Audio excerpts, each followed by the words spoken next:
My husband was hit by a car while on his bike 2 weeks ago. No fractures of any sort miraculously, but has a mid-temporal trauma subarachnoid hemorrhage on his right side.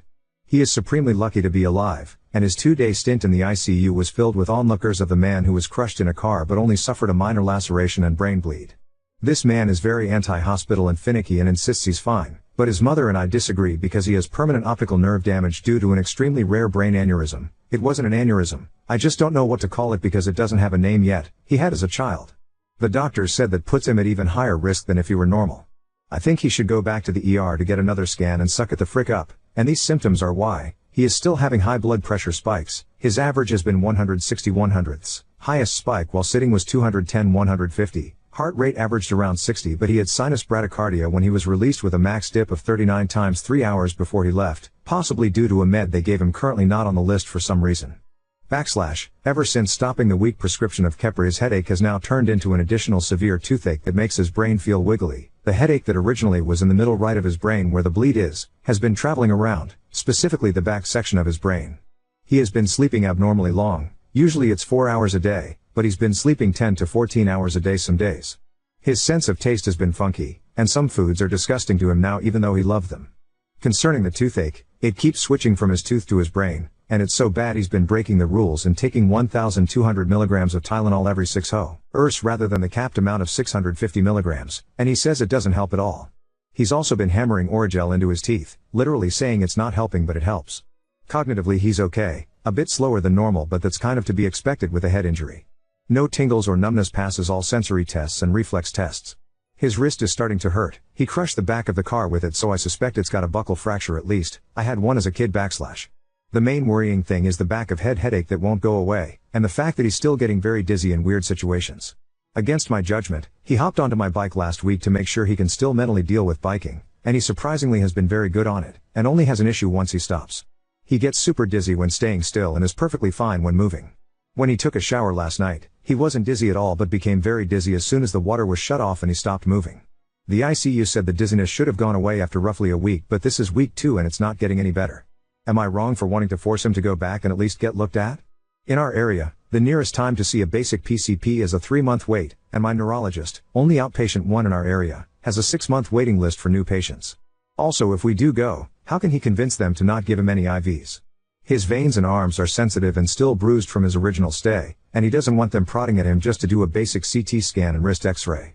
Many thanks in advance, sorry for the length. I can provide other info if needed and if y'all want to see the damage to the lady's car I'm down to put it in the comments but only if there's an actual want for it. Also, this isn't an emergency post, I understand neurological emergency signs, I have neurological issues myself, I just need someone to back my concerns because me and his mother aren't convincing enough apparently. Edit, just realized I left out personality changes. Usually, he is a generally angry person, but has been unexplainably sad since the accident, crying at the sight of the simplest of things like a crushed water bottle our kittens were playing with. Also, his newest symptom is popping and crackling in his right ear. Update 1. Yesterday my husband and I waited all day for my mill to call when she was going to come over to say hi. I had to text her at 1 p.m. because I was starting to get pissed off she hasn't said anything yet, and her response led to me punching a wall without thinking. She said that I was assuming she and her partner, were out to lunch with Bill, Sil, and their daughter who they got to have a surprise visitation day. She said after lunch when my niece went home at 3 p.m., she would come see us. I was furious, but whatever. My husband was distraught but again playing it off. Well eventually around 5:30 p.m. we got a call from my mill saying she was coming over. Well finally. We made a plan for her to come pick us up so we could get pizza for dinner, we can't drive, and I laid out a whole idea my husband came up with to get some pizza, go see a movie, and maybe go play some pool afterward because that's a pastime his mother loves. Well nope, Mill said she needs to return to Bill's house, so she'll be picking us up to get pizza, and then we're gonna go see Bill and Sil afterward. Oh. Of course. So we went with that plan for the sake of not starting an argument. When she showed up, she was nice enough to come up to our apartment and say hi to my dad who lives with us, but wanted to leave right away. The only reason we didn't was because my mill brought her sister, K60F, who hasn't lived in the area or even visited for 30 years, but came with Mill to see my husband specifically. She sat with my dad asking a bunch of questions, looking through all the hospital paperwork and accident reports, etc. Honestly stuff his mother should have been doing, but wasn't, and was instead just chatting with my dad and trying to scoot everyone out the door. After a while, we left and got pizza, and Mill took us to Bill's place. We spent 2 hours sitting there talking about Bill and how awful his life is. He quit his job because it sucks. His car is broken again. He wants this and that but can't get it because everyone keeps fighting him. Yada yada. Meanwhile, my husband was getting sicker and sicker looking, and Kay and I were constantly bugging him to sit or drink something, or even get ready to go to the hospital because he didn't look good at all and he was starting to get confused by stuff. Huge red flag. Now here's where everything spiraled. Kay suggested that maybe we take my husband home at least because he was starting to sway in his seat and she was guessing maybe he was just tired. My Sil though, started freaking out saying we need to call an ambulance. See, my Sil had a severe traumatic brain bleed happen years ago due to circumstances. And she is also a super empath. According to her, she could sense something was super wrong and that my husband needed to be seen right away without delay. Now my husband usually would be refusing viciously at this point. He hates hospitals and especially hates ambulances. But he wasn't saying anything, so I knew something was wrong and started making the call. My Mill and Bill seemed maybe a little worried, but they kept playing it off saying he's probably just tired. He probably needs to rest. It wasn't until my husband threw up all over the floor that they got the fucking picture. I sat and handled the phone call while Kay and my Sil tended to my husband. Now I don't know what happened because my back was turned when I was on the phone, but the next second, I heard a wicked loud yelp and then the sound of crashing glass. Then lots of yelling. According to Kay, what happened was my Sil went to hold my husband's head as he was starting to go limp, so they were transferring him to a laying position, and my Sil ended up taking his head and laying it on her lap because their floor is hardwood and she was afraid he'd hit his head. Totally valid worry and I thank her for it.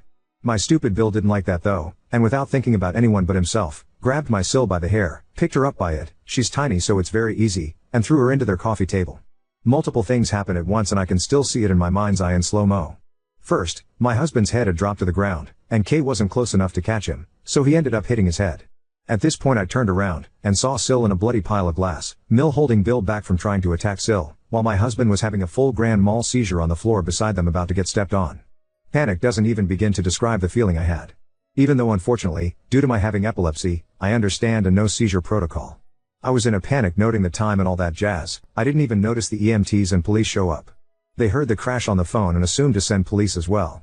The ambulance scooped my husband when his seizure luckily stopped, rushed him to our chosen hospital, and scooped my Sil off with my Mill to go to a separate hospital closer by. The one my husband was brought to is a level 4 trauma center and is better equipped.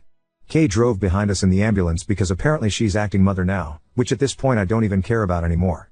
So now my shitty Bill is in the police station and has finally been arrested for his actions. Not sure if my Sil will continue with that as this is not their first rodeo, nor do I know what will happen with my niece now. My Mill is staying with my Sil so she's not alone, but she should really be swapped with Kay, and even Kay thinks so too. I asked Kay what's been going on with Mill, and why lie and pull such a ruse, and she said she has no idea what's going on, but something does seem strange as this is totally outside of Mill's normal behavior. We don't suspect she's using drugs as she has pretty severe heart problems, but something's definitely up. But that doesn't matter at all to me right now. I did end up saying something to my Mill over the phone last night. I as calmly as possible just let her know how my husband has been taking her sudden neglect and told her hopefully this is a wake-up call to stop putting all her time, care, and attention to a wife-beating piece of crap. She's actually his longtime girlfriend, but case still stands. Her response was stuttering and then silence. She's supposed to be here in half an hour but now I don't even know if that's gonna be a thing because supposedly Bill is going to be released sometime this morning on bail, so I assume she'll run off to be with him instead. Sil said no matter what, she'll walk here if she has to. Concerning my husband, he was brought straight past the ER, directly to the ICU, after being shoved through a CT scan. They said he had had a rebleed and it had grown 2 centimeters more than it was before, putting a lot more pressure on his brain, hence the seizure. I knew it was a risk but it's awful to watch your universe convulse uncontrollably. I know my husband watches it happen to me constantly, but it's very surreal being on the other end of the situation. We're currently waiting for any news other than bad news because so far it's been nothing but bad news, and if the bleed doesn't stop they have to fly him to the big city nearby to one of the bigger hospitals to be prepped or surgery. I am freaking the fuck out but know there's nothing I can really do at this point but be here for him and divulge every bit of info anyone might ever need about him. I don't want my husband to die. If he dies I literally won't be able to continue living in this world. So hopefully he lives, and his mother comes to fucking see him. Forgot to mention, Mill originally was only staying in town for 2 days. That second day she was in town was to be our only day with her. The next day she was planning to take Bill and his family to the beach, and then travel up north again for the rest of her stay to be with her other sister. So that this trip is to see you line was as horse shit as I thought it was. Now I don't know what her plans are. Update 2. Hello everyone. I wasn't expecting such a turnout of well-wishers and concerned readers, and I appreciate everyone's comments of concern, advice, and overall support. It has made the time go by, rather than be at a standstill. Now for the update, which will hopefully answer some concerns and questions y'all had. Shortly after my last update, My husband went in for another CT scan and things were looking good.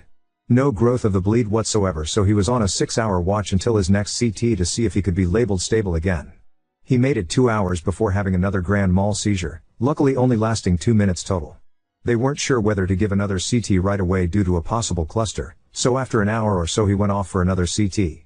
They also prepped the helicopter in case it was needed to fly him to the bigger city an hour away so that he could get surgery there, as the hospital we were at wasn't equipped for that. Turns out that the seizure opened the hole and now the bleed was fucking massive. It had reached 5.3 centimeters and was leaking towards his ventricles. My husband was somehow conscious and his eyes were open, but he definitely was not all there, and could barely speak. He did recognize me though, and he was able to remember and say our special goodbye that we say to each other before they took him off to the helicopter. I wanted to go with him, but they told me it would be better if I could drive because my weight would slow them down and they needed the space. I called bullshit but didn't want to fight them too much, and D left with K as I am not able to drive. On the way to the city, I called my mill to see what was going on with Sil and informed them of the situation, as I had directly been ignoring their texts for the most part because I'd been staring at my husband for hours on end. Mill freaked out and said she was already on the road and that she would be on the way to the city as well. She also informed me Sil was with her and would be coming with, who then took the phone to inform me Bill was staying in jail for DV and drug possession, as he had his daily dose of shenanigans in his pocket at the time of his arrest. Sil also let me know that she was fine and that she just needed some stitches around her eyebrow because some glass cut her face. By the time I got to the hospital in the city, my husband was already in surgery. The plan I guess was to stop the bleeding from the source itself, and try to remove some of the built-up blood because it was creating too much pressure on his brain. He had another seizure on the helicopter ride, and the bleed was even bigger, although they either never told me the size, or I didn't even soak that in at that point. But at this point, the only thing that I could do was wait out the surgery and see what would happen next. I'm no stranger to waiting for close family to hopefully survive awful and life-threatening situations and surgeries. It's like a curse that followed me since I was 4. Death follows me like the plague, and other than my husband, I only have my dad left as living family. I prayed death would take the fucking day off. My mill got to the hospital about half an hour after Kay and I. She was in hysterics, apologizing to me and Kay, and begging the doctors to let her into the surgery room at first but then acquiescing when told it was too late to see him. I told her she needs to tone it down and she's lucky I've even let her know where he is or what's even going on considering how she's been acting, and I honestly spent a good hour sitting there tearing into this woman. I loved my mill and felt so hurt that she left my husband high and dry to cater to a monster. I hated her for using our softer sides against us to drag us to my Bill's house and into a living fucking nightmare. She listened tearfully and ate every word I dished to her. I didn't feel better afterward whatsoever. She was an absolute wreck and I could see it. Years of worry for my husband, dread and regret, sadness, and understanding. She looked very broken and it made me feel so much worse. She's helped us so much for years. She housed us for free while we struggled for work. Fed us with no questions. Gave us rides and support in all times of need. Hell, this woman taught me to crochet, which is my favorite thing to do in this world besides my husband. Insert quirky laughter here, I'm currently too tired. So when she responded to me with what she did, I honestly wasn't surprised and a little pissed at myself for not seeing it in the first place, and yelling at her as hard as I did. My mill and my Sil have been working for the past year to get my niece adopted by my mill behind Bill's back, along with all of our backs as well because they wanted as few people to know as possible for the safety of my Sil. When my Sil overdosed a year ago, and they lost custody of my niece, I guess when she was taken away there were lots of stipulations to get her back, and while my Sil has gone through recovery and everything beautifully, my Bill was uncompliant and making the process complicated for no reason. He also was completely unresponsive and still is unresponsive to all correspondences and calls from CPS, so did not know of any of the proceedings even though they sent him forms to sign. My mill had flown them out to give them a vacation to hopefully restart their mentality so she could get them started on a new path to life and hopefully get my Bill to become compliant, and I guess she made this decision when my Bill responded by stealing her car to row him around the city to find drugs and came back belligerent and abusive. So all the secrecy of this specific trip was because things were being finalized this week. The paperwork was signed the day of what I will call the incident, and my mill wanted all of us to get together that night so she could break the news to my Bill and so we could hopefully celebrate.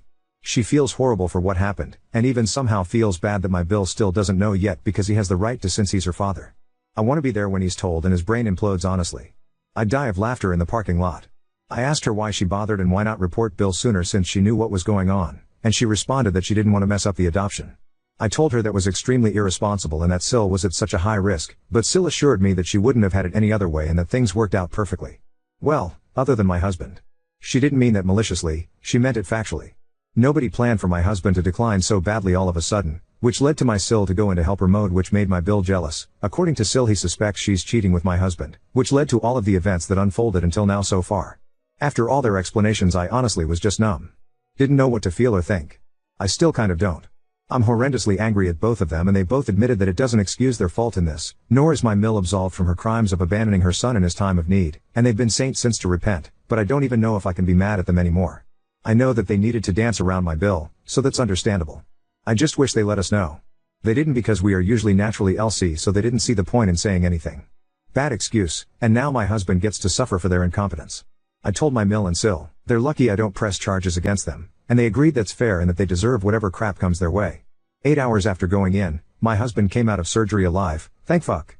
They supposedly closed the source of the bleed, but there was a lot more blood than was originally realized, and it created a lot of pressure, and I honestly don't care to type out all the medical bullshit they told me, but pretty much due to the scar tissue and permanent damage that was already present on my husband's optical nerves from his childhood clot/aneurysm, the pressure from the bleed created a massive strain on said optical nerves, and with the way things are, my husband is blind and will be for the time being until the inflammation from surgery and bleeding is absorbed. Hopefully. My husband opened his eyes yesterday afternoon, unable to see entirely. He previously had 1.5 eyes worth of sight, and now he has none. He only remembers getting pizza and saying goodbye to me. Everything else in between was empty space. He's having a lot of neurological issues so far, obviously, and his speech is extremely slurred, but he is alive, cognitive, and has motor function. He remembers me and his mother and remembers our special words and hand hold. He is luckily still my husband so far. This is not his first time being blind, and he is surprisingly okay with it for now at least. He says it's kind of nostalgic in a way. I didn't want to worry him, but he kept asking questions, so I told him everything that had been going on from beginning to end. He fell asleep as I was telling him the story, and when he awoke later when the nurse came in to check on him, he asked for the rest. I know he needs to be resting, but my husband is the type of person who needs to know. He is an informational index that needs to constantly be fed, and it kills him to not know things and have answers withheld from him. I am so happy he is alive. Mill is extending her stay and will be staying with me in the city along with Sil, and they're paying for my hotel. Kay will be leaving in 2 days when the vacation is supposed to be over, as she can't miss work, she has a high security job. We're all waiting for news on Bill, and on the hospital that did the original surgery when my husband was a child, to see if anyone from the team might still possibly be in practice and have some insight as to where to go from here. There's a lot of personal things I left out because this case is very rare and has this teaching hospital in a frenzy. My husband's childhood event was a rare situation, so this is something that's never happened before so far from what they told us. Update 3. Howdy everyone who has found this. I'm using this Reddit as a diary at this point. I love reading the comments and venting the events out to someone other than family, as my husband and I don't have friends as we're both pretty introverted. Not much to say so far other than my husband is still in the hospital and is still blind. They've contacted some of the old neurologists from his childhood but haven't gotten anywhere with research yet. The bleed hasn't grown, but the swelling hasn't gone down much either. His blood pressure has been stable at least. My Mill had to go home. She was not happy about it, but she is planning to move back across the country to stay nearby rather than move my niece to her house as was the original plan before all this. She already has called a realtor to look at a house in the area as well, so she's all in on this, I guess. Therefore she needed to go back with her partner. He has been with her the whole time since she returned with Sil from the hospital, to pack up their stuff and get things settled. I've been keeping her updated. She's been gone for 3 days so far and is due back sometime next week or so. My niece will remain at my aunt-in-law's house until she returns. My Sil is staying with me from now on. I haven't been home minus to grab some stuff for my husband, so she's been staying there to help take care of my dad. He's elderly but still mostly independent, and my cats as well. Honestly, she's been an absolute saint. Luckily her job is very flexible, so she has been able to take lots of time off for now while she helps, which I severely appreciate. Plus this all keeps her mind off of what's been going on with Bill. I don't know, I've just been working with my husband and the therapists and doctors every day, while also managing everything legally with the lawyers regarding the accident that started all this mess, and all that jazz. It's been oh so fun. I'm fine though, no need to worry about moi. I've been enjoying this time with my husband the best I can. He's still definitely suffering many neurological complications that keep changing day to day, so it's hard to tell what's going to happen next, so we're just taking everything one day at a time. Oh, and Bill's first trial was rescheduled. He tried to kill himself in holding when Sil contacted him to let him know what was going on with my husband, so they have him in some sort of mental health evaluation hold for now or something. Sil didn't explain it well and I don't feel like researching right now. He doesn't know about my niece yet either. Sil decided to wait until he's seen someone to talk to first, like a therapist. I told her to just get it over with, and she's considering it. I'll post again if anything happens. Happy doom scrolling.